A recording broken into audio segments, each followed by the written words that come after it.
La palabra ataxia viene del griego a, que significa negativo o sin, y taxia, que significa orden. Taxia o taxismo es como se denomina al movimiento direccionado que puede realizar un ser vivo o una parte de él frente a la percepción de un estímulo. Podemos definir ataxia como la falta de orden o incoordinación del movimiento.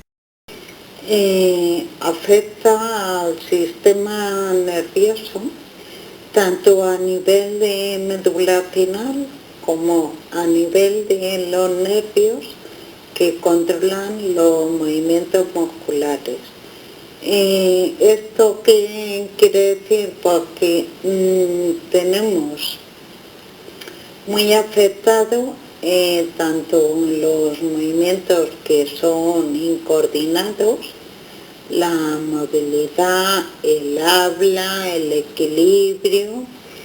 La enfermedad fue diagnosticado el gen, que es el 9, en el 1996.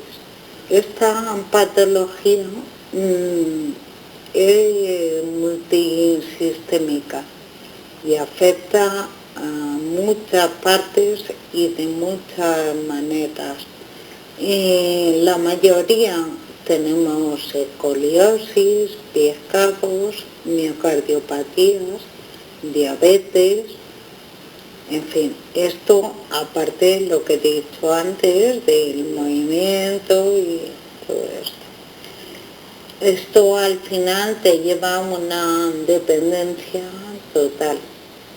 O sea, ya ni puedes hablar, ni tragar fatal, hay mucho ahogamiento y de momento no hay cura.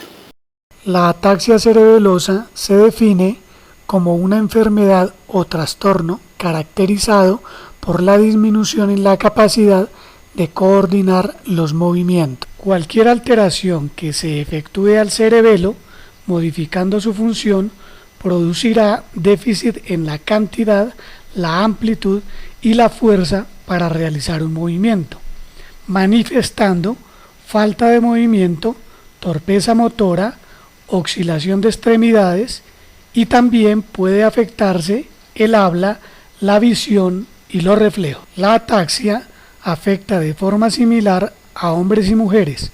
Puede aparecer a cualquier edad. Es más común en ancianos por sufrir procesos degenerativos. El cerebelo tiene forma ovoide abultada. Mide aproximadamente 10 centímetros de ancho por 5 centímetros de altura y pesa entre 130 a 145 gramos. Se localiza en la fosa craneal posterior y se sitúa por detrás de la protuberancia y el bulbo, por debajo del bulbo occipital, y está separado por la porción de las meninges o dura madre, que es la envoltura del cerebro. Los sistemas principalmente implicados en la producción del movimiento voluntario son las vías corticoespinales, que van a través de las pirámides vulvares, conectando la corteza cerebral con los centros motores inferiores del tronco encefálico y la médula espinal. El otro sistema son los ganglios basales y la sustancia negra, que forman el sistema extrapiramidal.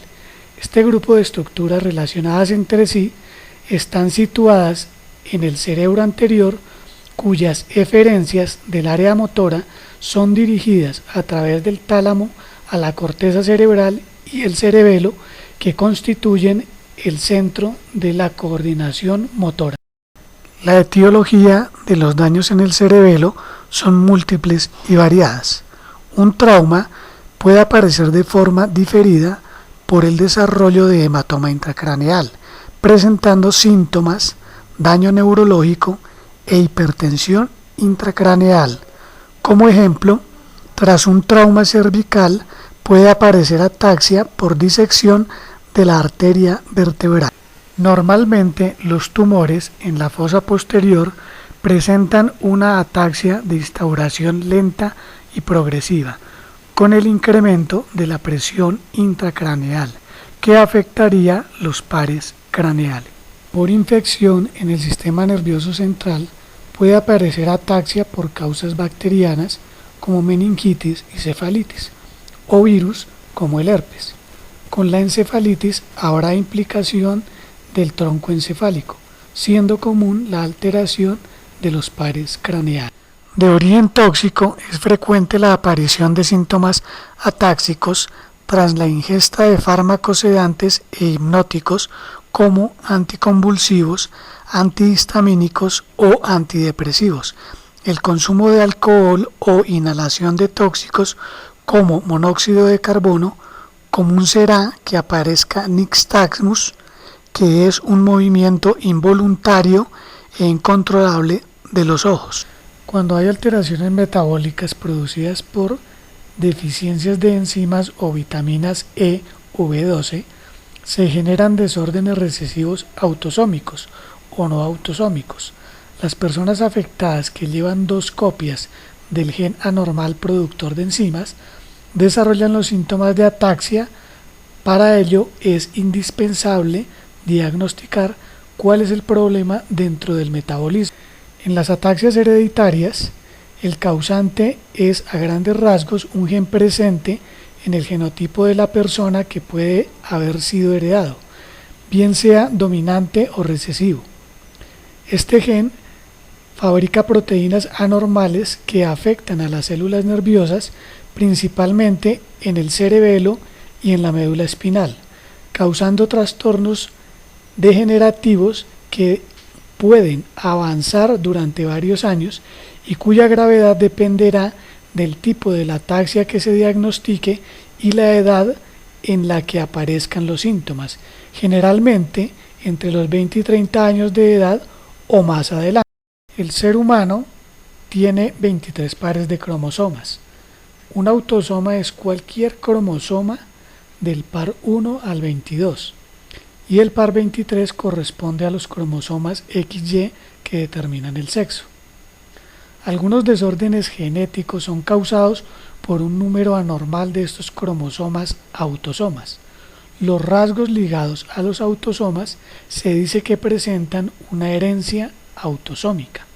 La enfermedad puede heredarse de una manera autosómica dominante o recesiva, transmitirse solo por la línea materna, como ejemplo las ataxias mitocondriales, o en raras ocasiones puede asociarse al cromosoma X. De ser así, solo los varones pueden resultar afectados. En el primer caso, en la ataxia autosómica dominante, tenemos que uno de los padres es portador y la probabilidad de que un hijo sea enfermo es del 50%. En el segundo caso, de ataxia autosómica recesiva, donde los 2 padres son portadores, se da una probabilidad del 25% para que el hijo salga enfermo y 50% que sea portador. Para el tercer caso, de ataxia recesiva ligada al gen X, donde la madre es portadora y el padre sano, la probabilidad de que el hijo herede la ataxia recesiva como portador es del 25% y de que salga enfermo también será del 25%. Las ataxias se clasifican en ataxias cerebelosas congénitas, autosómicas recesivas y autosómicas dominantes, y autosómicas dominantes ligadas al gen X. Por otra parte, tenemos las ataxias degenerativas o progresivas, y también se clasifican en autosómicas recesivas, recesivas de menor frecuencia y las recesivas que están asociadas a la reparación de ADN. Finalmente, tenemos las autosómicas dominantes. Muy probable, muchos nombres de ataxias que desconocemos no se encuentran dentro de esta clasificación. Para comenzar, aquí tenemos las ataxias cerebelosas congénitas autosómicas recesivas. Continuamos con las ataxias cerebelosas congénitas autosómicas dominantes y las que son ligadas al gen X. Continuamos con las ataxias degenerativas o progresivas autosómicas recesivas. Y para terminar con los ejemplos de la clasificación, tenemos las ataxias degenerativas o progresivas recesivas asociadas a defectos de la reparación del ADN y las recesivas menos frecuentes. Algunos de los signos más comunes que se presentan en pacientes con síntomas de ataxia. Empezaremos con la misma definición de ataxia. Es cuando el paciente tambalea al caminar, al marchar, y tiende a abrir la base de las piernas para mantener el ritmo del paso. El temblor, que aparece con la intención de mantener la postura del cuerpo erguida. El nistagmo, que es un movimiento ocular muy rápido hacia arriba y hacia abajo, y el movimiento va a ser de acuerdo al lado donde se encuentra la lesión cerebelosa. La disartria, que es cuando la persona intenta frasear o hablar, termina haciéndolo inadecuadamente y le falta la modulación del volumen al tratar de hablar. La descomposición del movimiento es la incapacidad de seguir una secuencia de acciones o movimientos finos y coordinados. La asinergia se manifiesta al solicitarle a la persona que incline la espalda hacia atrás. El cuerpo debe desplazarse hacia adelante en condiciones normales para mantener el equilibrio. La hipotonía, que se manifiesta cuando hay una disminución del tono muscular. La adiadococinesia, que es la incapacidad para realizar movimientos alternantes rápidos. La dismetría, que es la incapacidad para controlar la extensión de los mismos movimientos. Y la disfagia, que es la dificultad para tragar los alimentos. En cuanto al tratamiento, hay que tener muy claro que hasta el momento no se conoce cura para las diferentes ataxias que se conocen hasta ahora. Pero con la terapia física se ha logrado rehabilitar a las personas y recuperar de cierta manera su motricidad y sus capacidades en movimiento. De acuerdo a la enfermedad, la ataxia que se presente, se deben trazar los objetivos donde se debe buscar mejorar la coordinación, reeducar el equilibrio, reeducar la marcha y reutilizar automatismos que sean funcionales. En cuanto a el tratamiento de la causa, hay que tener muy claro cuál fue la causa para hacer el procedimiento o la terapia física. Hay pacientes que necesitan ejercicio únicamente en sus extremidades inferiores y otras pues requieren de ejercicio en las 4 extremidades.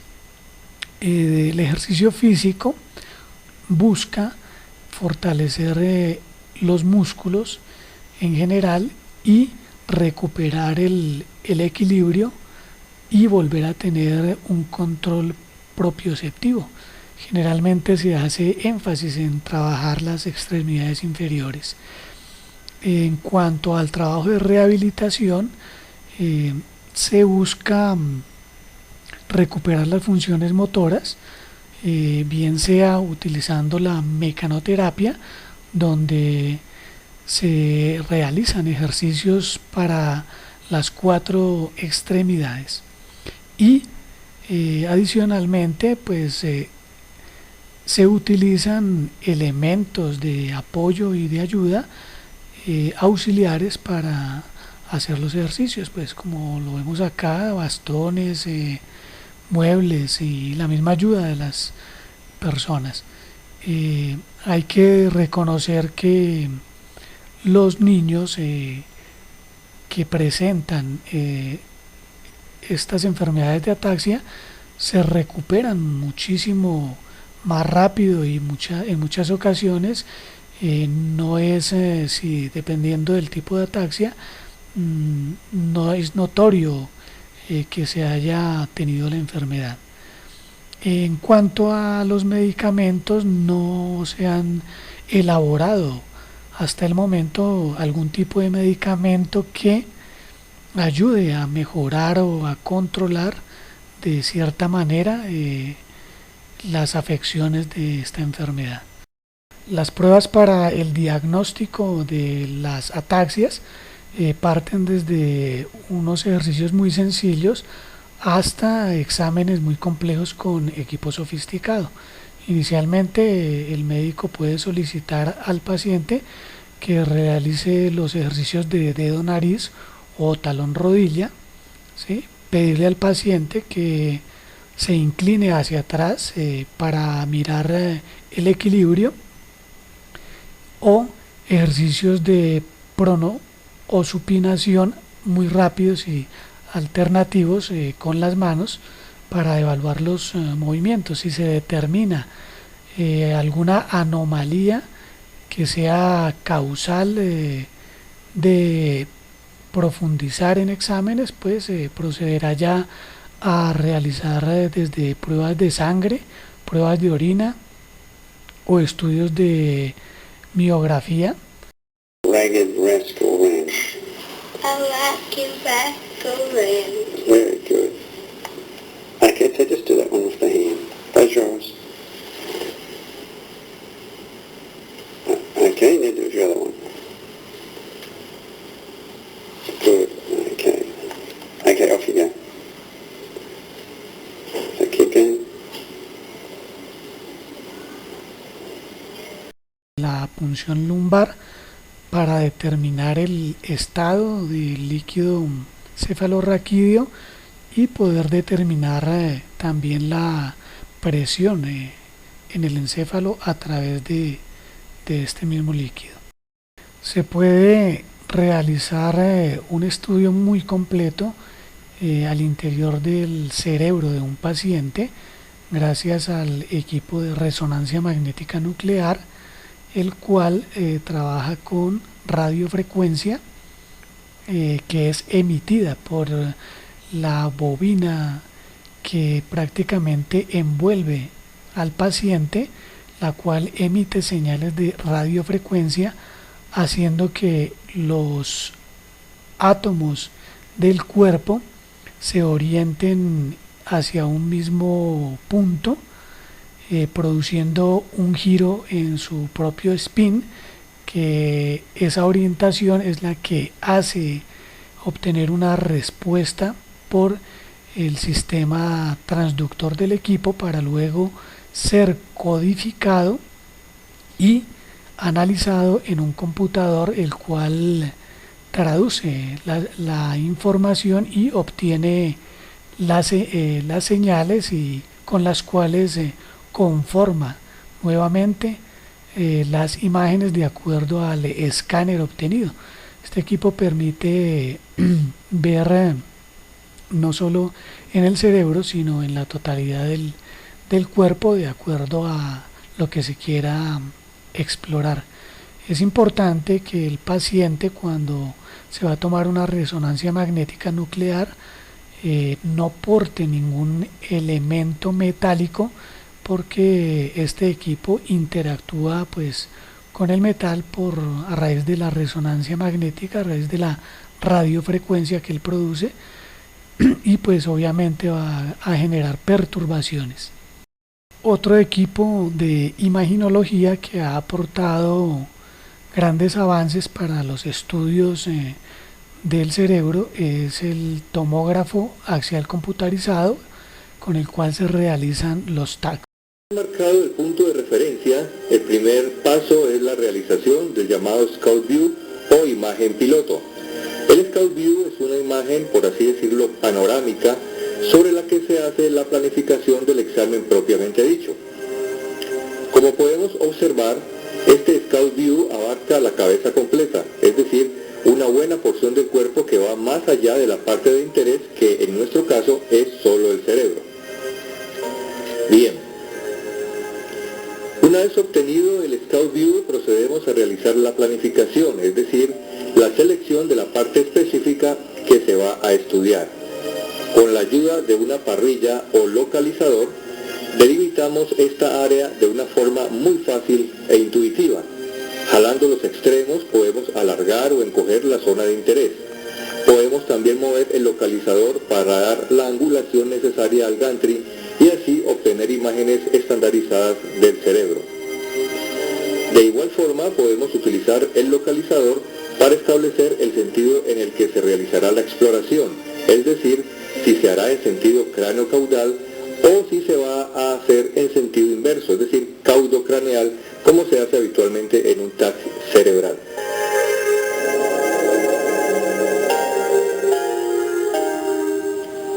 Se realiza ahora una segunda exploración, esta vez para obtener las imágenes directas definitivas sobre las que se hará el diagnóstico.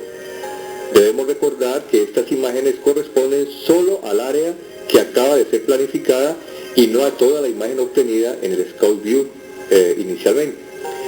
Dependiendo del equipo y de la forma en que se obtenga la información inicial, la información, podrá ser procesada mediante software adecuado con el fin de obtener otras imágenes distintas en planos y algoritmos diferentes a los utilizados en las imágenes directas. Este tipo de imágenes se denominan genéricamente como reconstrucciones y pueden ser tan sencillas como otros cortes axiales de diferente grosor, cortes sagitales o coronales u en otros planos, hasta la obtención de imágenes en 3D de tanto uso en ortopedia